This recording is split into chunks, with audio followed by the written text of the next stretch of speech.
Voilà donc la thématique que je vous propose dans ces 10-12 minutes autour donc de la photographie de classe. Pourquoi cet objet autour de la question de la mémoire? D'une part, c'est lié directement à mon domaine d'enseignement et de recherche. Je travaille sur l'histoire des médias et dans ce cadre, j'exploite toute une série de ressources documentaires, audiovisuelles. La photographie en fait partie, il y a également le film, la radio, la télévision, et j'utilise ces sources à la fois pour faire cette histoire des médias, mais également pour l'utiliser pour une histoire beaucoup plus large de la période contemporaine sur laquelle je travaille, donc des thématiques d'histoire sociale, d'histoire politique. Ici, évidemment, cela pourrait être l'histoire de l'école. Si j'ai articulé ma réflexion sur la source audiovisuelle à la question de la photographie de classe, c'est que la photographie de classe, c'est un objet mémoriel par excellence. Comme le disait notre présentatrice, vous avez probablement tous passé par cette sorte de rituel, la photographie de classe, et vous l'avez très certainement conservée. Vous l'avez conservée, on y reviendra peut-être pour s'interroger à quelle fin et à quel usage. Le deuxième élément que je voulais évoquer autour de cet objet, c'est un site internet, le site notrehistoire.ch, que vous connaissez sans doute, un site qui a été mis en place par la radio-télévision suisse il y a maintenant presque une dizaine d'années, qui a subi un toilettage et un relookage relativement important au cours des 10 dernières années, au cours de ces dernières semaines, Et ce site, il a comme caractéristique d'associer des sources télévisuelles du service public avec des sources privées. C'est donc un site collaboratif où tout un chacun, vous avez évidemment la possibilité de définir une thématique et de lier à cette thématique un certain nombre de documents que vous avez produits vous-même. Donc justement des photographies de classe, il y en a énormément, mais également toutes sortes d'éléments liés à votre histoire personnelle. Et donc c'est une démarche que je trouve très intéressante. On est en train de mettre en place des collaborations avec le site, car cette manière aussi d'associer le public à une forme à la fois de démarche patrimoniale, mais de réflexion historique est quelque chose qui nous semble extrêmement intéressant. Et puis, ce site, il a permis d'une certaine manière de donner une certaine valeur, une certaine légitimité à des sources qui jusque-là restaient un peu confinées dans les greniers, dans les armoires, de permettre de faire ressortir ces documents, de pouvoir les partager au sein d'une communauté beaucoup plus large et de pouvoir les livrer également à l'analyse historique. Et donc, c'est ceci qui m'intéresse aujourd'hui, c'est de pouvoir vous donner aussi quelques pistes sur finalement qu'est-ce qu'on peut faire de ces documents en tant qu'historien.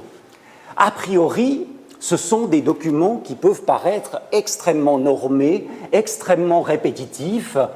On fait souvent des cornes au voisin ou qui est devant et on se dit mais finalement quel est l'intérêt de ce type d'objet très ordinaire, très banal et encore une fois très répétitif.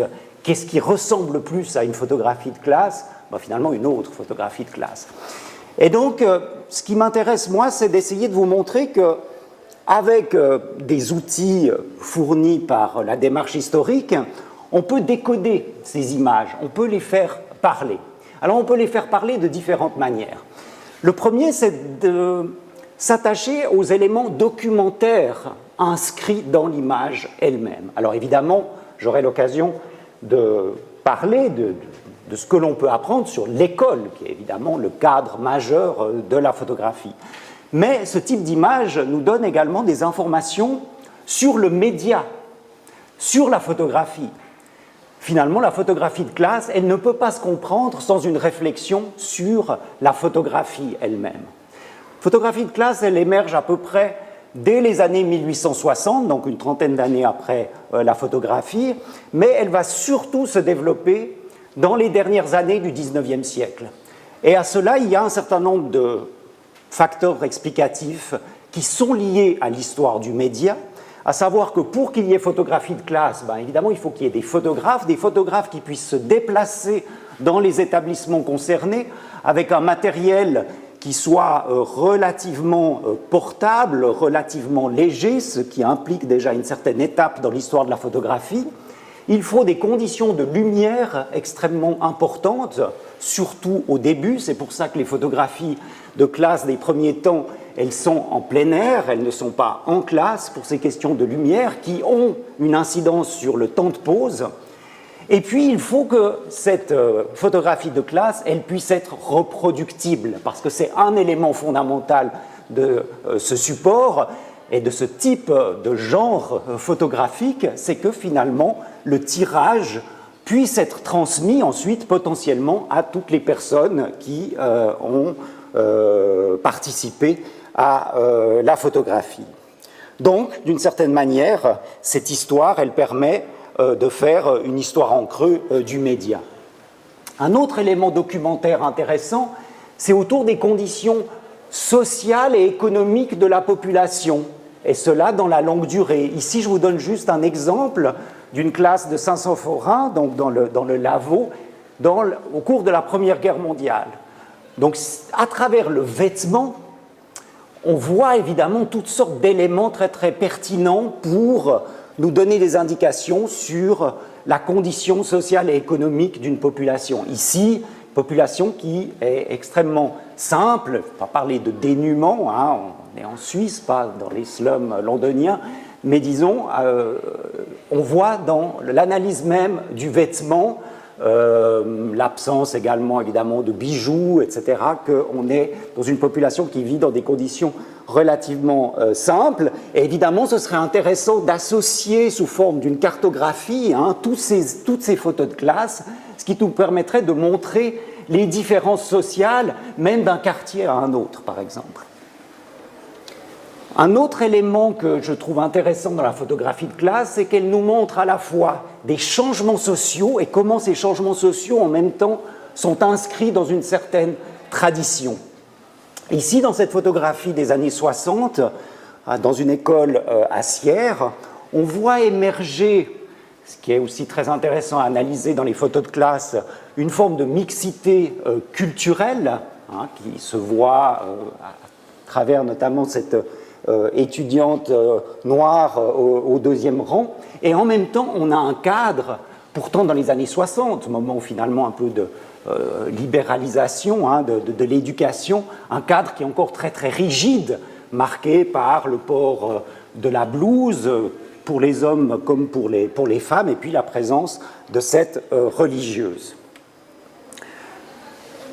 Durant la même époque, et dans un tout autre contexte, on est dans un contexte ici genevois, on voit qu'on a une classe qui manifestement donne de toutes autres indications, qui nous montrent également le caractère très local de l'éducation dans notre pays. Ici, on a une photo qui est un peu marquée par, je dirais, l'esprit de 68, avec un professeur qui, s'il n'était pas distinct par son collier de barbe, finalement, pourrait être un élève, une posture extrêmement décontractée des élèves, un habillement extrêmement personnel, individualisé, et puis surtout, alors que le code même de la photographie de classe, c'est de pouvoir montrer en arrière-plan l'infrastructure scolaire, ici, on a voulu délibérément faire une photographie en plein air, comme si on voulait signifier que finalement,